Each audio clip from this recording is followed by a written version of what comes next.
Today is June the 19th, 2021. My name is Kwan Lungvo. Some of you may know me, but some don't. And this is for the ones in the second category that are making this video today. I am a 33 years old blogger from the country of Ivory Coast. So far, I have been advocating for human rights on various social medias, but on July the 31st, 2021, I'm going to release my official platform at the link which is displaying on your screen right now.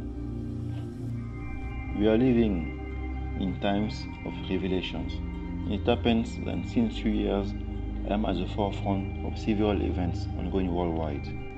During this period, just out of compassion, even for the ungrateful, I have decided to use my moral authority in order to help the people.